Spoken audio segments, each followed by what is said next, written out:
Good morning बच्चों। कल हमने हिंदी का पार्ट 2 जैसा सवाल वैसा जवाब उसका एक पार्ट पढ़ा था। अब हम इसका दूसरा पार्ट पढ़ेंगे। आप अपनी बुक खोल लीजिए।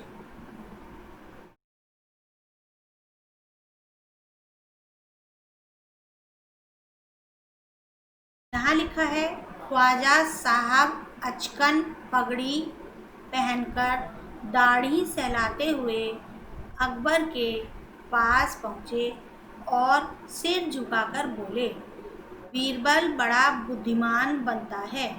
आप भी उसकी लंबी चौड़ी बातों के धोखे में आ जाते हैं।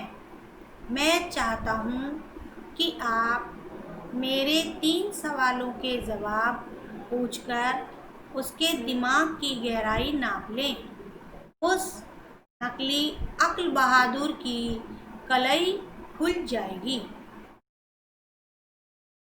ख्वाजा के अनुरोध करने पर अकबर ने बीरबल को बुलाया और उनसे कहा, बीरबल, परम ज्ञानी ख्वाजा साहब तुमसे 3 प्रश्न पूछना चाहते हैं। क्या तुम उनके उत्तर दे सकोगे?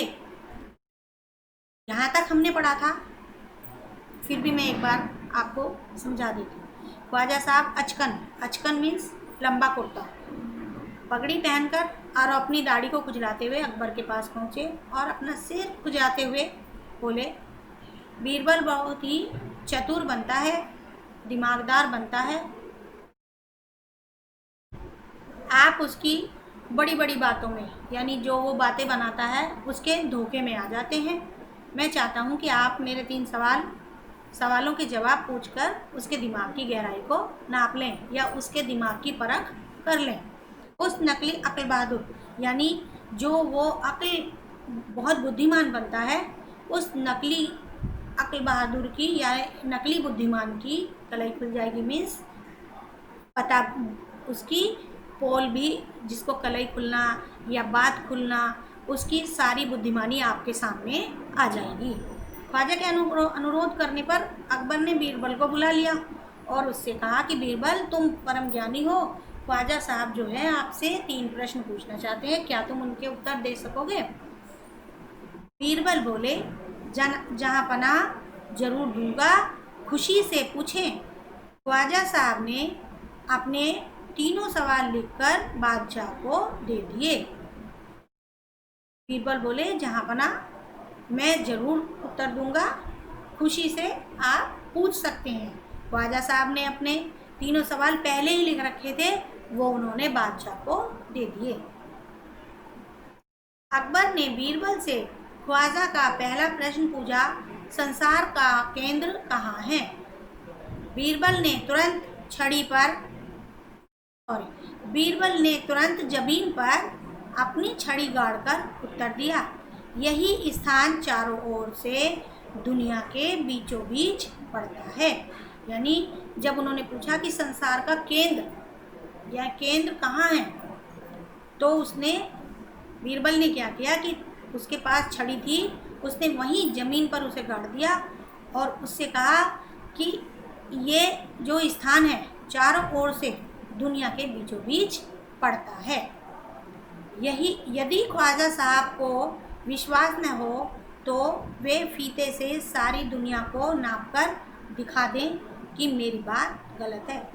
अब उसने कहा कि अगर इन ख्वाजा साहब को मेरी बात पर विश्वास ना हो तो एक फीता ले लें। फीता मीन्स इसे इंच टेप भी बोलते हैं। उससे इस दुनिया को नाप लें। अगर मेरी बात गलत निकले तो आप मुझे सजा भी दे सकते हैं। अकबर ने दूसरा प्रश्न किया, आकाश में कितने तारे हैं? अब उसका दूसरा प्रश्न था कि अब बताओ कि आकाश में कितने तारे हैं। बीरबल ने एक भेड़ मंगवाकर कहा, इस भेड़ के शरीर में जितने बाल हैं उतने ही तारे आसमान में हैं। ख्वाजा साहब को इसमें संदेह हो तो वे बालों को गिनकर तारों की संख्या से तुलना कर लें।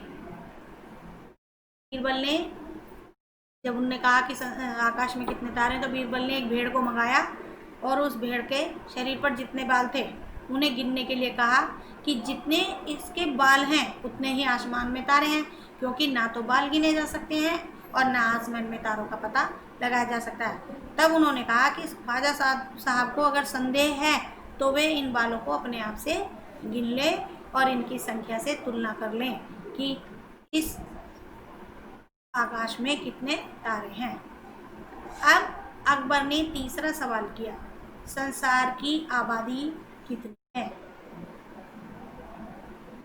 बीरबल ने कहा, जहां पना संसार की आबादी पल पल पर घटती बढ़ती रहती है, क्योंकि हर पल लोगों का मरना जीना लगा ही रहता है। इसलिए यदि सभी लोगों को एक जगह इकट्ठा किया जाए तभी उनको गिनकर ठीक ठीक संख्या बताई जा सकती है।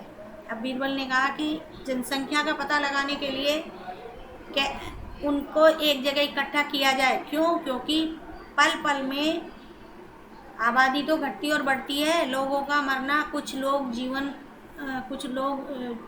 जन्म लेते हैं और कुछ मर जाते हैं, इसलिए उन्हें ठीक पता लगाने के लिए उनको एक साथ इकट्ठा करना होगा।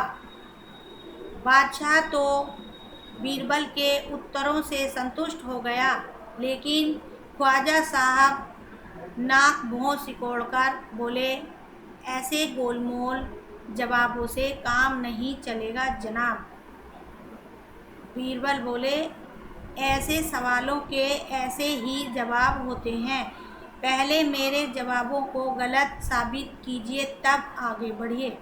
अब बादशाह तो बीरबल के सवालों से संतुष्ट हो गया, यानी उसको तो तसल्ली हो गई, लेकिन ख्वाजा साहब नाक मुँह से कोड़कर मीन्स कुछ अपना मुंह बनाकर अनमने मन से बोले, ऐसे गोलमोल जवाबों से यानी घुमा फिरा कर जवाबों से काम नहीं चलेगा।